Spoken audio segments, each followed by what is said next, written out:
의를 위하여 박해를 받은 자의 복. 자, 오늘은 팔복의 마지막 8번째 복입니다. 의를 위해서 박해, 핍박을 받는 사람이 복이 있다. 어떤 복이 있는가? 첫 번째는 천국이 저희 것이 될 것이다. 하나님의 백성이 될 것이고, 또 하나는 이 사람들의 상이 있을 것이다. 하나님은 반드시 우리의 섬김에, 우리의 봉사에 하나님이 우리에게 보상하시고 또 은혜를 주실 줄로 믿습니다. 자, 의란 말입니다. 자, 첫 번째 의의 의미가 무엇인가? 의를 위하여 박해를 받은 자. 근데 바로 그 뒤에 11절을 보니까 나로 말미암아 너희를 욕하고 박해하고. 그러니까 의가 뭐냐면은 예수님이 의가 되시는 거예요. 그래서 예수님을 위해서 박해를 받은 자가 복이 있다. 의란 것은 우리가 한자에 본 것처럼 양 밑에가 내 자신이 있다. 그래서 하나님이 의로우신 분, 공의의 하나님이신데, 의의 재판장이신데, 하나님은 정의로우신 분이신데, 그 하나님의 이 정의, 공의를 얻고 우리 의롭다 칭을 받기 위해서는 반드시 우리가 죄사함 받아야 되는데, 그 죄사함이 예수님의 십자가 피를 통해서 받기 때문에 예수님이 우리의 의가 됩니다. 할렐루야. 자, 그래서 시편의 기자는 이렇게 말했습니다. 내 의의 하나님이여, 내가 부를 때 응답하소서. 왜 의의 하나님이라고 불렀을까요? 자기가 억울한 일을 당하니까. 세상 사람들이 자기의 억울함을 풀어주지 못한 겁니다. 그래서 공의의 재판장이 되신 하나님께 하소연하는 겁니다. 여러분, 세상의 모든 법정에서 모든 인간의 시비를 다 가릴 수가 없습니다. 성경에 보니까 불의한 재판장이 나와요. 불의한 재판장은 뇌물 받고 재판을 굳게 하는 사람이에요. 세상에 재판장쯤 되게 되면 먹고 살 것인데 뭐가 부족해서 또 거기서 뇌물 받아가지고 억울한 사람을, 또 죄 없는 사람을 죄 있다 말할 것인가? 우리도 그런 말 있잖아요. 유전무죄, 돈이 있으면 죄가 없고, 유능한 인류 변호사 사가지고 있는 죄도 없애버리고, 그러나 돈이 없으면 유전무죄, 돈이 없으면 좋은 변호사 못 사게 되면 없는 죄도 만들어진다. 이런 웃음말도 있습니다. 하나님은 공의의 하나님이시고, 그리고 이 세상에서 시비가 다 가리지 않지만 하나님은 모든 것을 다 아시고 반드시 하나님이 의의 심판을 할 줄로 믿습니다. 할렐루야. 자, 의를 위하여 박해받은 자의 그들의 상이 큼이라. 나로 말미암아 너희를 욕하고 박해하고 거짓으로 너희를 거스려 모든 악한 말을 할 때 너희에게 복이 있다고 생각해라. 너희들이 억울하다 생각하지 말아라. 너희들이 예수 믿기 때문에 받은 고난과 핍박, 어려움들을 너희들이 억울하게 생각하지 말고 오히려 기뻐해라. 그래서 복음을 전하다가 순교한 사람들, 고통받은 사람들이 기뻐하면서 그 일을 감당했습니다. 아멘. 너희에게 복이 있는데 너희를 거스려 모든 악한 말을 할 때, 교회 다닌다고 사람들이 얼마나 교회 다니는 사람들을 욕합니까? 우리가 상관없는 일 가지고 막 교회를 욕합니다. 그러나 너희에게 복이 있다. 기뻐하고 즐거워해라. 하늘에서 너희의 상이 큼이라. 너희 전에 있던 선자들도 이같이 박해를 하였다. 자, 그래서 천국이 저희 것이라는 것은, 박해를 받는 것은 이들이 하나님의 백성이기 때문에 박해를 받는 겁니다. 왜 박해를 받을까요? 어둠은 빛을 싫어합니다. 어둠은 빛이 가면은 어둠이 밝혀지기 때문에 어둠 속에 있는 것들이 드러나게 됩니다. 죄인들이, 세상 사람들은 다 죄인들이고 죄가 많이 있는데 말씀이 하게 되면 다 하나님의 말씀에 배답해 이들이 죄로 드러나기 때문에 그것을 싫어한 겁니다. 하나님께서 또 복음을 위해서 고난을 받는 사람을 반드시 보상하십니다. 우리 이렇게 예배 드리는 거 1년 동안 살아오면서 코로나 팬데믹 가운데서도 여러 가지 마음에 고통들이 있고, 또 실패한 사람도 많이 있고, 또 베트남 같은 경우에는 선교사님이 전에 온 걸 보게 되니까 한인 모든 사업장이 다 철수하고 망했다는 거예요. 교인들도 다 떠나가게 되고. 그런데 한인교회를 하신 그 선교사님은 한인교회 한국 사람들이 와서 관광 가고 거기에서 이제 이렇게 관광의 가이드도 있고 또 음식점도 있고 모든 것이 다 부대 시설 만들어 놓고 나서 한국 사람 대상에서 하는데 관광객들이 2년 동안 안 와보니까 전부 다 출세했다는 겁니다.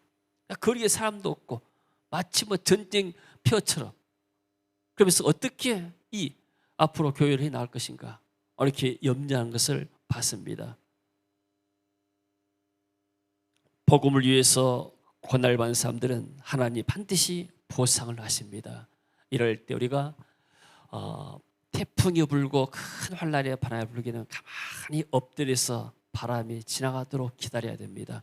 그 태풍을 맞서서 가다 보게 되면 굉장히 해를 당해요. 그러니까 이러한 환란과 전염병의 폭풍이 지나가고 나면 잠잠하게 하나님 앞에 기도하면서 이때가 지나가도록 우리가 기도해야 할 줄로 믿습니다. 자, 구약의 박해를 받던 선지자들, 예수님이 말했잖아요. 너희 선지자들, 과거에 있던 선지자들이 박해를 받았다. 이 과거에 있는 사람들이 어떤 박해를 받았는가? 마태복음 23장 35절을 봅니다. 그러므로 의인 아벨의 피로부터 성전과 제단 사이에서 너희가 죽인 바라갸의 아들 사가랴의 피까지 땅 위에서 흘린 의로운 피가 다 너희에게 돌아가리라. 첫 순교자가 아벨입니다. 아담의 아들 가인과 아벨인데 아벨이 하나님께 연락드린 제사를 드렸습니다. 가인이 자기의 제사가 하나님께 받아지지 않으니까 화가 나가지고 아벨을 죽인 겁니다. 그때 하나님께서는 이 첫 순교자 아벨 갖다가 의인이라고 표현했습니다. 그러니까 선지자고 어떤 면에서는 의인이죠. 왜 의인일까? 이 아벨은 하나님이 기뻐하시는 양과 그 첫 새끼를 함께 드리면서 속죄 제사를 드리면서 하나님이 원하시는 대로 속죄함 받을 것을 믿었습니다. 그렇기 때문에 이 사람이 의롭다고 하나님께 인정하는 증거를 받게 됐죠. 하나님이 그 애물에 대해서 증거하심이라. 그 애물, 더 나은 제사인데 그 애물이 뭔가? 양의 피제사를 하나님께 드렸다. 우리에게 볼 수 있습니다. 저가 죽었으나 그 믿음으로 오히려 말한다. 그래서 첫사람 순교자 아벨은 하나님 앞에서 의인이었고 이 첫사람은 반드시 아벨은 가인으로부터 핍박받게 되고 박해를 받았습니다. 그리고 순교의 피를 흘리게 됐죠. 자, 그 다음에 아브라함도 선지자라고 말했습니다. 같이 봅니다. 이제 그 사람의 아내를 돌려보내라. 그는 선지자라. 그가 너를 위하여 기도하리니 내가 살려니와 내가 돌려보내지 않으면 너와 내게 속한 자가 다 정령 죽을 줄 알지니라. 하나님께서 말씀하십니다. 바로에게. 그러니까 아히멜렉입니까? 이제 그 사람의 아내를 돌려보내라. 그는 선지자라. 그가 너를 기도하리니 내가 살려니와 내가 돌려보내지 않으면 너와 내게 속한 자가 다 정령 죽을 줄 알라. 하나님이 이런 아브라함을 선지자라고 표현했습니다. 이 사람들이 쉽게 말해서 아브라함이 쉽게 말해서 가나안 지역으로 선교를 간 거예요. 선교 가가지고 하나님 앞에 제사를 드리는 모든 것들을 다 이방 사람들이 바랄 거 아니에요. 당신은 뭐합니까? 예, 우리는 천지를 지신 하나님께 예배단을 쌓고 하나님을 기쁘시게 하는 제사를 드리게 됩니다. 그러면 이방 사람들, 저 사람은 하나님을 섬기는 사람이구나. 저 사람이 믿는 신앙 것은 여호와 신인데 여호와가 이 천지를 창조했다더라. 그리고 구원받으려면은 짐승에게 피제사를 드려야 한다더라. 이것을 알게 모르게 다 이방 나라에게 알리는 거죠. 그렇기 때문에 선지자가 되는 것이고, 그 하나님은 이 선지자가 기도하면은 너희들을 살 것이다. 이렇게 표현하게 됐죠. 자, 너희는 선지자들의 자손이요 또 하나님이 너희 조상으로 더불어 세우신 언약의 자손이라. 아브라함에게 이르기를 땅 위의 모든 족속이 너의 씨를 인하여 복을 받을 것이다. 이 선지자지만은 하나님께서 복음을 위해서 어떤 면에서 말씀을 써 살았던 아브라함에게 축복하셨죠. 땅의 모든 족속이 너의 씨 예수님을 통해서 복을 받을 것이다. 그래서 우리가 아브라함의 복을 우리가 받아서 구원받게 된 줄로 믿습니다.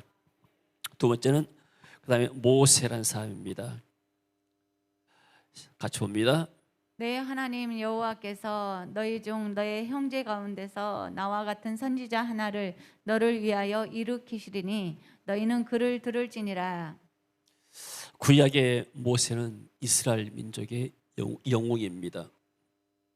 그러니까 모세를 굉장히 이스라엘 민족들은 중요시 생각했어요. 또 중요한 역할을 했습니다. 400년 동안에 종사했던 이스라엘 민족을 애굽에서 구원해냈습니다.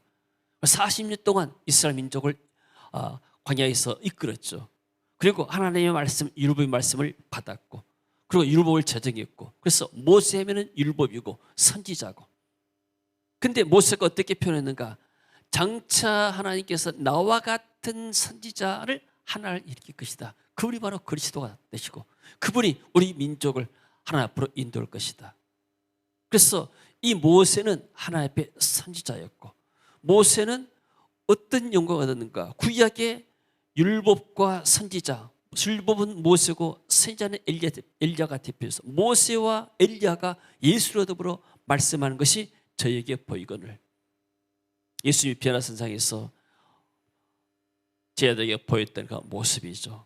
그러니까 모세는 어떤 면에서는 엘리야와 더불어서 예수님과 같이 더불어서 있는 그러한 반열에 들 수 있는 그런 귀한 훌륭한 또 존경받는 삶이었죠. 모세는 하나님의 종이었고 예수님은 하나님의 아들이셨고 이것이 다르게 되지만 그만큼 하나님이 모세와 엘리야에게 은혜를 주신 줄로 믿습니다. 자, 성경 하나 볼까요? 자, 엘리야 때 보게 되면은 그다음 엘리야를 봐볼까요? 자, 열왕기상 19장 10절 봅니다. 저가 대답하되 내가 만군의 하나님 여호와를 위하여 열심히 특심하오니 이는 이스라엘 자손이 주의 언약을 버리고 주의 단을 헐며 칼로 주의 선지자들을 죽였음이오며 오직 나만 남았거늘 저희가 내 생명을 찾아 취하려 하나이다. 아합이라는 왕이 엘리야를 찾아 죽이려고 그랬죠. 많은 선지자들을 칼로 죽였습니다. 그러니까 구약 성경에도 의인들, 복음을 위해서 살고 하나님께서 살기를 원했던 사람들은 반드시 그 시대에 많은 고난을 받고 어려움을 당했죠. 엘리야도 이렇게 이스라엘 왕 아합이 죽이려고 또 이세벨이 죽이려고 그렇게 핍박을 많이 했습니다. 그래서 구약도 선지자들이 다 박해를 받고 선지자가 아니었던 다니엘도 굉장히 어려움을 당했죠. 포로 잡혀가지고 다니엘서 6장 10절 말씀 볼까요? 다니엘서 6장 10절 말씀 같이 읽습니다. 다니엘이 이 조서에 왕의 도장이 찍힌 것을 알고도 자기 집에 돌아가서는 윗방에 올라가 예루살렘으로 향한 창문을 열고 전에 하던 대로 하루 3번씩 무릎을 꿇고 기도하며 그의 하나님께 감사하였더라.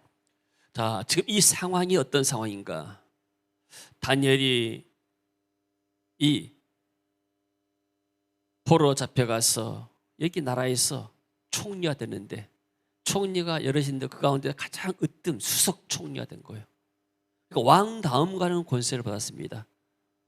그러니까 그 아래에 있는 신하들이 이 이방인이 와가지고 우리를 다스린 것이 말이 되는가 굉장히 시기를 냈습니다.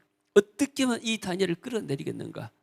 그래서 다니엘이 어떤 흠이 있는가 여러 가지로 조사해 봤는데 쉽게 말하면 검사를 해보고 많이 해봤는데 흠이 없습니다. 너무나 국정을 다 잘 쓰리고 쉽게 말하면 뭐 다른 데 어디 가서 이렇게 올라올 말하면 공직자들을 이렇게 청문회할 때 어디 위장 재입도 안 하고 부동산 투기도 안 하고 모든 게 다 깨끗합니다. 그러니까 어떻게 하면 이 사람을 잘못 느꼈는가?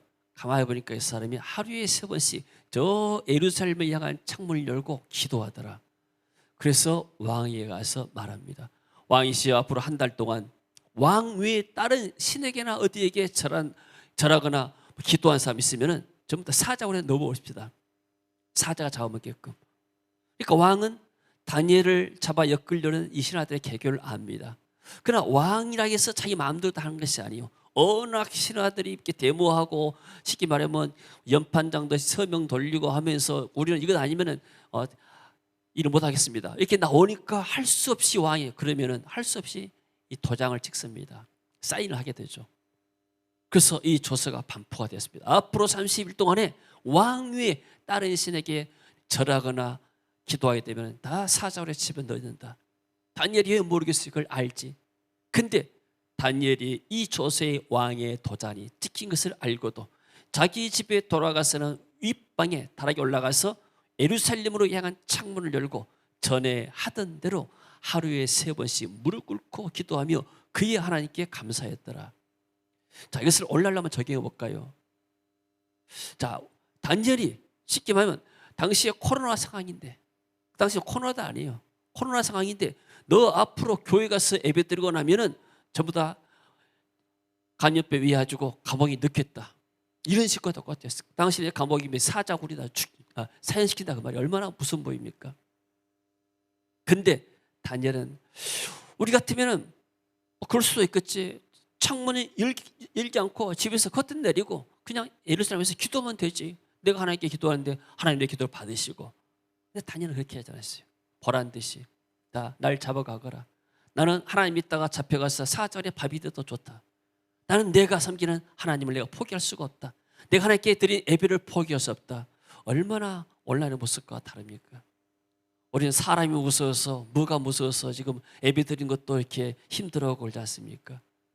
요즘 젊은 사람들이 다 교회를 잘 안 나오려고 그래요. 다른 교회도 마찬가지로 젊은 이들이 서울도 마찬가지로 교회를 안 나온대요. 너무나 텔레비에서 나온 것만 바라보고 하나님의 말씀을 안 들으니까. 근데 다니엘은 타협하지 않았어요. 그러면 다니엘이 사자굴에 잡히다 죽었는가? 그렇지 않습니다.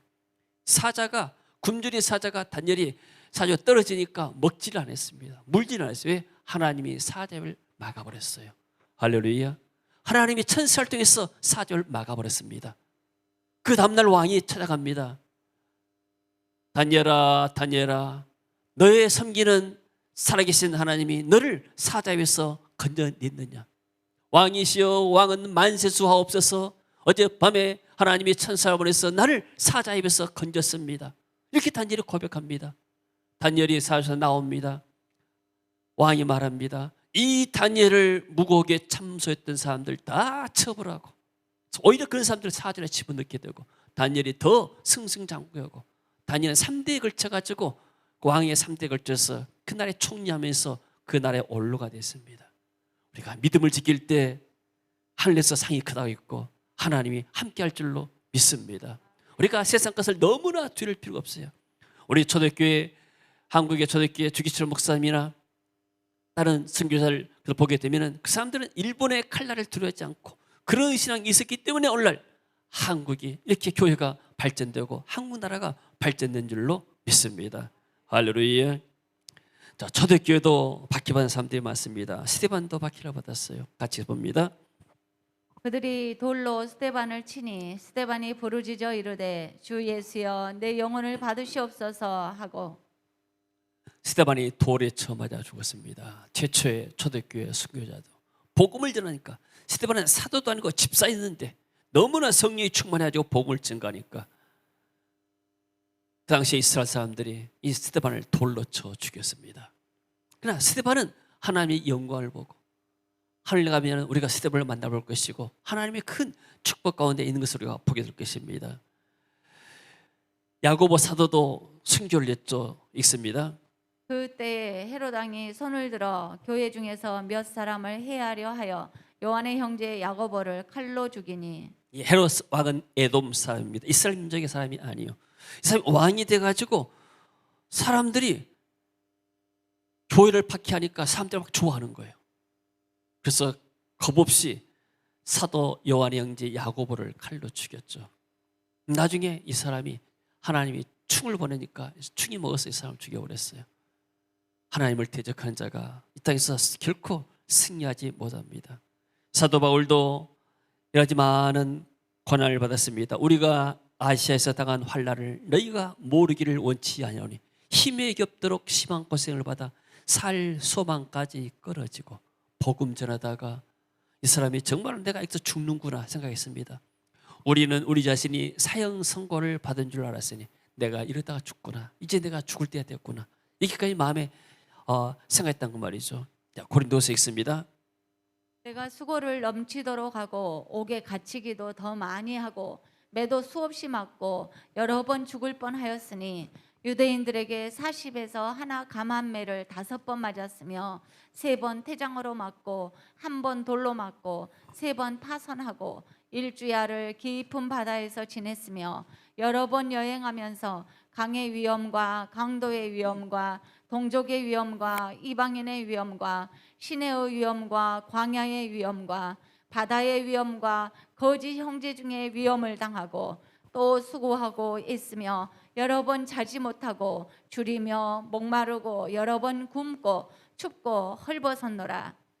그 당시는 초대교회 당시는 그야말로 생명 걸고 복음을 증거했는데 사도 바울이 이 신약 성경을 많이 썼던 사도 바울도 많은 고난을 받았습니다. 매도 맞고 바다에 여행하다가 죽을 뻔했고 강도도 만났고 또 사기도 당했고 광야의 위험, 바다의 위험, 거짓 형제 중에 위험을 당하고 수고하고 애쓰고 자지 못하고 줄이고 목마르고 여러 번 굶고 헐벗었다. 복음을 당해 이런 사람들의 희생에 수고했었기 때문에 이 복음이 전 세계적으로 증거되고 오늘날 우리까지 증거되어 있어 우리가 이 축복을 받게 된 줄로 믿습니다. 군대에서 지금은 군대가 많이 좋아진 것 같아요. 우리 군대 때는 구타가 있었어요. 훈련소에서도 잘못하면 막 이렇게 뭐 틀리거나 또 외운 거 못 외우게 되면 막 이렇게 때리기도 하고 뭐 그랬는데 또 단체 있기도 하고 또 자대 오게 되면 자대에서도 뭐 줄바따라 해가지고 전부 다 이렇게 엎드려 받쳐가지고 바따 때리고 막 그러는데 지금은 많이 좋았잖아요. 그 바따 맞는 것이 굉장히 쉽지가 않습니다. 자대 배치 딱 받으니까 군기 잠다해서 바따 때리기도 하고 지금은 이렇게 구타가 없어지고 얼마나 이렇게 많이 인권이 개선되는지 몰라요. 감사하죠. 사도 바울은 복음을 전하다가 이런 고통을 많이 받았습니다. 자, 근데 사도 바울이 어떻게 고백했는가? 나는 선한 싸움을 싸웠다. 선한 싸움은 영적인 싸움, 사단과의 싸움. 나의 달려갈 길을 마쳤다. 사명을 내가 완수했다 말이에요. 미션을 내가 완수했다. 내 믿음을 지켰다. 내가 믿음을 벗어나지 아니하고 어떤 환경 속에서도 내가 하나님의 믿음을 지켰다. 이제 후로는 나를 위하여 의의 면류관이 예비되었다. 여기서 바로 의의 면류관이 나오죠. 하나님이 네가 정말로 옳은 일을 하였구나, 네가 복음을 위해서 살았고 예수를 위해서 살았구나 해서 그 상을 주겠다고 약속하십니다. 그리고 이 면류관은 의로우신 재판장이 그 날에 내게 주실 것이고 나에게만 아니라 주의 나타나심을 사모하는 재림을 사모하는 모든 성도에게 하나님이 의의 면류관을 줄 것이다. 이렇게 고백합니다. 복음을 위해서 살았던 사람들 반드시 하나님이 축복하신 줄로 믿습니다. 광주 전남 땅에 예수께서 복음을 전해준 여러 선교사가 있습니다. 그 가운데 유진배라는 선교사였는데 광주 양림동에 가게 되면은 양림 미술관이 있어요.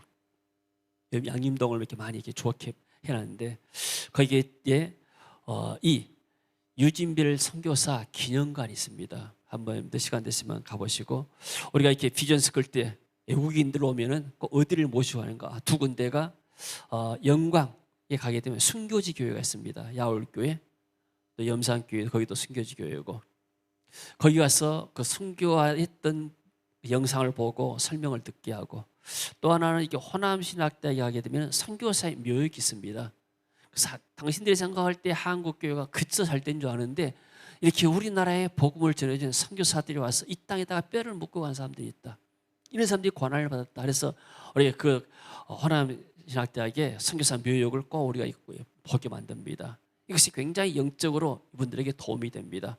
그리고 어떤 분도 돌아가서 가장 인상에 남은 것이 뭔가 순교자 교회를 방문했던 것이 굉장히 인상에 남는다. 이렇게 말하는 사람도 있습니다. 그래서 이 사람들이 와서 말씀을 의뢰받고 성령 받지만은 그러나 실제적인 이러한 현장 가서 보고 나서 또 은혜를 받게 되죠.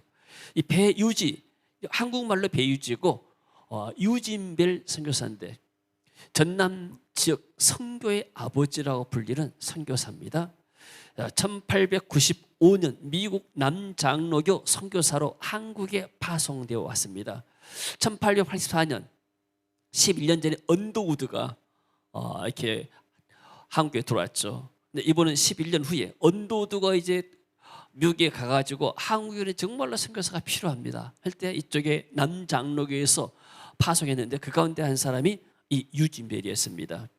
가지고 이분이 와서 이제 선교를 어디다가 이제 지부를 만들 것인가 해서 나주 가서 며칠 동안 이제 답사를 했습니다. 땅도 사놓고. 근데 나주는 왜 나주였는가? 그 당시는 호남 지역의 전주가 행정 중심이었고 나주가 행정 중심이었어요. 광주는 나주보다 훨씬 못했습니다. 왜? 나주는 영산강이 있고 여러 가지 평야가 있고 입지적으로 좋았습니다. 근데 그쪽에 유생들이 지역의 그러니까 유지들이 또 유교를 섬기는 사람들이 선교사를 굉장히 박해를 했어요. 이 나주 땅에다가 교회를 세울 수가 없고 또래 당신을 받을 수가 없다. 그래서 이분이 어디 가냐? 목포로 갔습니다. 목포 가서 거기서 이제 선교 활동하면서 거기서 정명고등학교, 그다음에 정명여중인가하고 그다음에 영흥고등학교를 세웠습니다. 그러면서 이분들이 나중에 광주로 옵니다. 그래서 광주 와가지고 여기서 이제 숭일학교 수피아 여고를 세워요. 이분이 세웠습니다. 그러니까 이분들의 가족이 언도우드 가정도 4대째 한국에 선교하고 이 유진벨의 가족도 4대째 한국에 선교하는데 이 4대 그 후손 가운데 한 사람이 지금 세브란스에 있는 인요한 박사라고 지난번에 제임스 선교사 와가지고 수술할 때 그분과 사진 찍은 걸 저한테 카톡으로 보낸 거 봤습니다. 이분이 와서 수많은 교회를 설립하고 복음하고 그리고 존 오인이라는 선교사와 더불어서 강주 기독교원을 설립했습니다. 우리는 모르죠 잘. 우리 앞에 세대이기 때문에. 그래서 거기에 좀 이렇게 잘 아시는 차 박사를 모셔가지고 우리가 거기에 좀 더 듣기를 원합니다. 자, 그 다음에 넘어갑시다. 자, 그래서 목포에서 정명학교, 영흥고등학교에서 광주의 숭일학교, 수피아 여학교 그리고 광주 최초 병원인 제중병원의 설립에 같이 했습니다. 존 오웬 박사하고 존 오웬 박사는 의사였고 이분은 신학 박사였고 자 그의 아내는 베로테라는 사람은 함께 사역하다가 33세 나이에 그 딸이 아들하고 딸이 있는데 딸이 2살 때 죽었어요. 선교자 한국 땅에다 와서 그 아내의 뼈를 묻는 겁니다. 현재 이 부인의 베로티의 그 유해는 지금 서울 양화진 선교사 묘지에 잠들어 있다고 그러죠.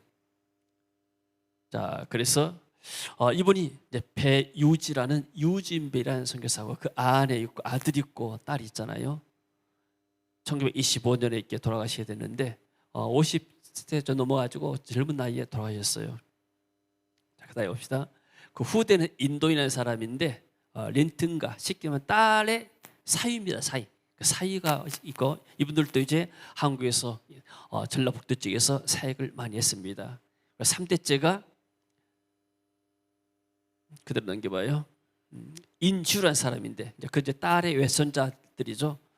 이런 이 사람이 있고 그 다음에 마지막에 4대가 인세반 이런 사람이 있는데 정말 이 사람들은 한국 땅에 와서 이렇게 전생을 바치고 후손들도 와서 이렇게 복음을 위해서 살았던 사람입니다. 그러니까 우리가 한국 교회가 이렇게 발전이 됐다는 것은 그냥 한국 교회가 아무 뿌리 없이 된 것이 아니고 이런 선교사들의 고난과 희생이 있었기 때문에 이 광주와 전남이 복을 받고 그리고 이 광주가 순수한 복음의 순수예요. 순수한 복음이 있어요. 이 사람들이 광주의 사람들이 어떤 열정이 있고 순수한 것이 있습니다. 정의에 대해서, 의에 대해서. 그러다가 복음이 들어가게 되니까 정말로 복음, 단순하게 순수하게 복음을 증거하게 되죠.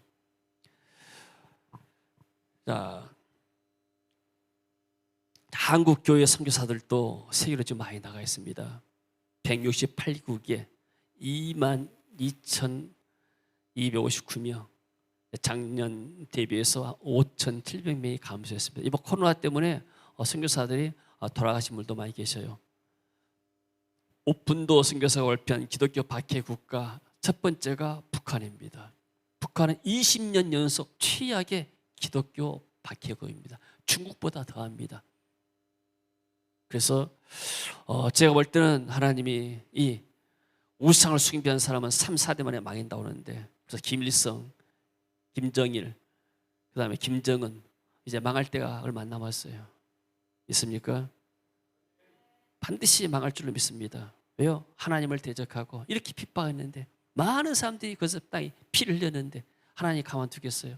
다른 걸 정치를 떠나서라도 이 영적으로 볼 때는 반드시 이 집안은 망하는 집안이에요. 그래서 우리가 계속 기도하면서 북한에 있는 주민들이 얼마나 고통을 받고 있는지 우리가 이렇게 기도해야 할 줄로 믿습니다. 그래서 이 의를 위해서 핍박을 받는 것은 오늘날로 말하면 우리는 지금 이제 초대교회 시대가 아닙니다.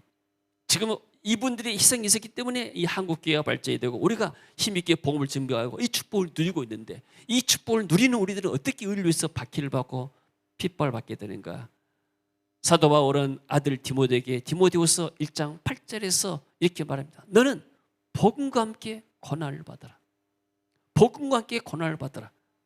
그래서 하나님이 우리를 구원하사 거룩하신 소명으로 부르심은 우리의 행위대로 하심이 아니 오직 자기의 뜻과 영원전부터 그리스도 예수 안에서 우리에게 주신 은혜로 말미암습니다. 그러므로 너는 8절이니까 우리가 주를 증언함과 또 주를 위하여 갇힌 자 된 나를 부끄러워하지 말고 같이 읽습니다. 뒤에 오직 하나님의 능력을 따라 복음과 함께 고난을 받으라. 복음을 위해서 사는 것. 복음을 위해서 살 때 너희들이 어려움이 오고 고난이 오더라도 그것을 이제 감수하라. 이게 너희들의 축복이다. 씨를 뿌리면은 울며 씨를 뿌린 자는 반드시 기쁨으로 단을 거두리로다. 할렐루야. 그래서 우리가 이 전도하는 일들 또 선교 현장에서 선교하는 사람들을 위해서 기도한 것도 복음에 동참한 것이고 고난에 동참하는 것이고 기도한 것도 힘이 들잖아요. 또 물질로 후원하는 것도 우리가 복음과 같이 고난을 받는 겁니다. 할렐루야. 그래서 하나님께서 코로나가 풀리고 또 전도와 선교를 이어지게 되면은 우리가 남은 생에 정말 복음을 위해서 또 복음과 함께 희생하면서 헌신해야 할 줄로 믿습니다. 디모데후서 3장 12절 보니까 무릇 그리스도 예수 안에서 경건하게 살고자 하는 자는 박해를 받으리라. 그러니까 박해가 없다는 것, 내가 복음을 위한 고난이 아무것도 없다는 것은 내가 정말 그리스도인인가?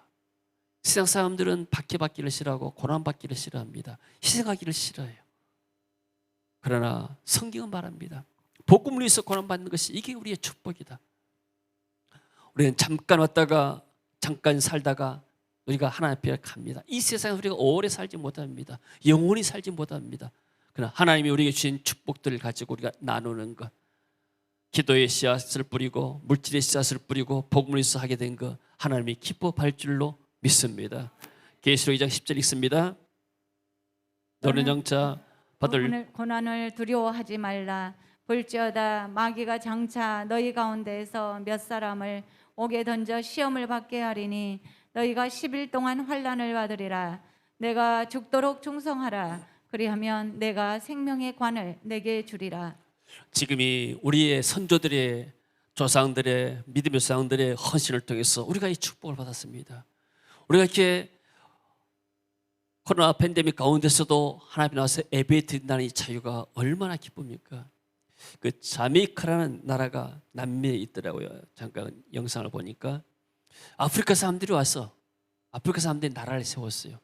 물론 올 때는 이렇게 어떤 관계를 왔는지 모르지만은 근데 그 사람들이 기독교가 많아요. 그리고 그 가운데 한 사람이 딱 말합니다. 당신은 지금 행복합니까? 예, 나는 지금이 너무나 행복합니다. 내가 자유롭게 산다는 거. 아침에 일어나서 좋은 공기를 마시면서 이렇게 자유롭게 걸어갈 수 있다는 거. 내가 감옥에 있지 않냐고 이렇게 자유롭게 산다는 것이 너무나 감사합니다. 이런 말을 해요. 그래서 이 사람이 생각이 정말 기독교 어떤 사상이 들어와서 그러나 그런 생각이 들었습니다. 우리가 아침에 일어나서 좋은 공기 마시고 우리의 자유롭게 우리가 교회에서 예배드릴 수 있다는 것이 얼마나 큰 축복입니까? 많은 나라들이 이 자유를 상실했습니다. 종교의 자유를 상실했어요. 이 자유를 얻기 위해서 얼마나 많은 어려움이 있었습니까? 처음에 선교사들이 와가지고 복음을 전하고 예배를 드릴 때 굉장히 바뀌었습니다. 천주교도 우리보다 먼저 들어왔지만은 천주교 사람들이 많이 죽었어요. 이 서양교를 전한다고 해가지고 사교당 해가지고. 그러나 지금은 이렇게 한국이 종교의 자유가 있고 이 종교의 자유를 넘어서 이제 전 세계 이 고통받고 있는 저에게 가서 복음을 증거하고 그들을 돕는다는 것이 이 한국의 축복이고 우리의 하나님이 주시는 특권인 줄로 믿습니다. 요한복음 12장 24절 말씀 봅니다. 내가 진실로 진실로 너희에게 이르노니 한 알의 밀이 땅에 떨어져 죽지 아니하면 한 알 그대로 있고 죽으면 많은 열매를 맺느니라. 부모의 희생을 통해서 자녀들의 믿음이 성장하고 자녀가 복받습니다. 우리의 희생을 통해서, 우리의 교회의 희생을 통해서 많은 사람들이 힘을 얻게 되고 또 복을 받게 되고 제자로 세워서 하나님 나라가 세워져 갈 줄로 믿습니다. 그 유튜브에 보니까 그 유진별 선교사의 여러 가지 이렇게 영상이 있는데 짧은 영상이 하나 있기 때문에 그걸 하나 준비했습니다. 한번 보고 기도하는 시간 갖도록 하겠습니다. 유진벨 선교사는 1895년 4월 미국 남장로교 선교사로 파송되어 조선 땅에서 사역을 시작했습니다. 결혼한 지 1년도 채 되지 않는 27살의 나이로 조선 땅을 밟았습니다. 그는 조선에 오고 한 달 뒤 아버지께 편지를 썼습니다. 밥은 맛이 없습니다. 그러나 나는 한국 음식을 먹기로 결심했습니다. 친구가 되려면 그렇게 해야 하니까요. 그가 쓴 편지 속에 간절함과 그의 다짐을 볼 수 있습니다. 유진벨 선교사가 조선에 도착했을 때는 각종 풍토병과 폐렴, 결핵까지 난무하던 죽음의 땅이었습니다. 청일 전쟁이 끝나면서 조선 땅에 콜레라가 성행했습니다. 그는 아픈 조선인들을 외면하지 않고 콜레라 환자들과 함께 아파하고 간호하는 데 힘썼습니다. 전라남도에서 개척할 수 있도록 위임받은 그는 1896년 11월 3일부터 6일까지 나주 지역을 답사했으나 유생들의 반대에 거주지도 얻지 못하고 나주 지부 설치에 실패했습니다. 나주 선교를 실패한 그는 목포로 넘어가 본격적인 선교가 시작됩니다. 유진벨 선교사는 1898년 11월 목포 진료소를 열었습니다. 보거국을 먹고 신음하던 환자를 살펴서 회복시켰다는 소문이 나자 진료소에는 조선 사람들이 몰려들었습니다. 또한 1905년 11월 20일에는 임시 사택 내부를 개조하여 의료 선교사 논란과 함께 광주 진료소를 열었습니다. 이 진료소가 성장하여 오늘의 광주 기독병원이 되었습니다. 그는 의료 선교뿐 아니라 교육 선교에도 큰 힘을 썼습니다. 사랑방 한 칸에서 아이들과 함께 교육을 시작해 목포, 광주 일대에 학교를 세웁니다. 목포에는 정명학교와 영흥학교를, 광주에는 숭일학교와 수피아 요고 등을 세우게 됩니다. 30년간 조선을 사랑했던 그는 1925년 갑작스럽게 하나님의 부르심을 받게 됩니다.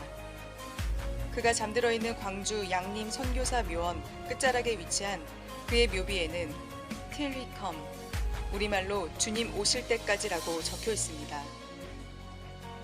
우리는 그의 묘비를 통해 그의 간절한 마음을 느낄 수 있습니다. 30년간 조선 선교를 위해 헌신했던 벨은 자신의 죽음을 예견했는지 1923년 유언장을 써놨습니다. 조선 형제 자매들에게 알게 하옵는 것은 부족한 저로 하여금 이 조선에 나와서 주님의 복음을 전하게 된 것을 감사하오며 꼭 믿고 바라는 것은 천당에서 저희를 만나볼 때에 빌립보서 4장 1절 말씀과 같이 그중 더러는 내 즐거움도 되고 나의 면류관이 된다는 말씀을 기억할 때 여러 형제들도 즐거움으로 서로 만나기를 원하나이다. 그의 조선 땅을 사랑하는 마음은 여기서 끝이 아닙니다. 그의 마음이 본이 되어 후손에게 이어져 갔습니다.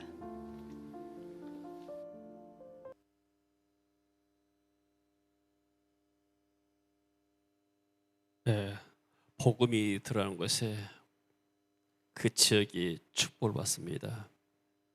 이분들이 광주에서 병원 세우고 학교를 세웠기 때문에 인물들이 광주로 몰려들고 그래서 광주가 이렇게 발전된 거예요. 나주에가 이런 병원이 세워지고 학교가 세웠다면 나주가 엄청나게 발전되어 있을 것입니다. 그래서 복음이 증거한 곳에, 복음이 들어간 곳에 하나님이 그곳에 복을 주시고 사람을 키우시고 또 그런 사람을 통해서 지역과 민족을 살리게 된 줄로 믿습니다. 오늘 말씀을 생각하면서 한번 여러분들 자신에게 질문해 보시기 바랍니다. 오늘 말씀을 통해서 내가 받은 은혜는 무엇인가? 하나님이 의를 위해서 빗발 받은 자, 복음과 함께 고난을 받으라고 하시는데 내가 받을 권한은 무엇이고 내가 해야 할 희생은 무엇이고 내가 해야 할 헌신은 무엇인가. 우리가 이런 선교사들의 핏값으로 은혜를 받고 또 교회가 세워지고 우리가 구원받게 되는데 우리는 남은 삶을 어디다가 헌신할 것인가, 어디다가 내가 쏟을 것인가 생각하는 시간이 되기를 원합니다.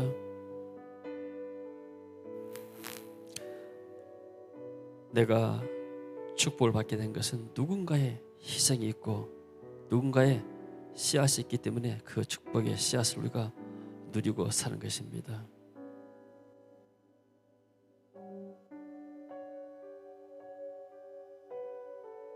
무릇 그리스도 예수 안에서 경건하게 살고자 하는 자는 박해를 받으리라.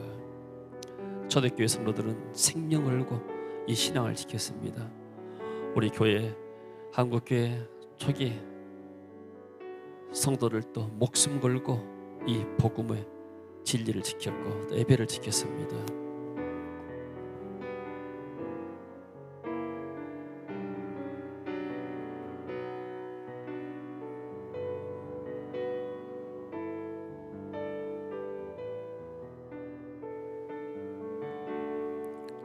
지난 주간에 한 주간 살아가면서 내가 감사한 일이 무엇인가? 이번 주간은 어떤 기도 제목 가지고 내가 기도할 것인가? 또 한 해가 저물어가는 12월인데 1년 동안 하나님께서 내 베푸신 은혜가 많고 앞으로 내년에 또 어떤 기도 제목 가지고 내가 살아갈 것인가? 우리의 삶이 이런 선교사님들의 삶을 본받아서 오늘 나를 통해서 또 교회를 통해서 하나님의 큰 일들이 이루어지기를 원합니다. 우리 다 같이 일어서서 찬송하면서 기도하시면서 나아가기를 원합니다.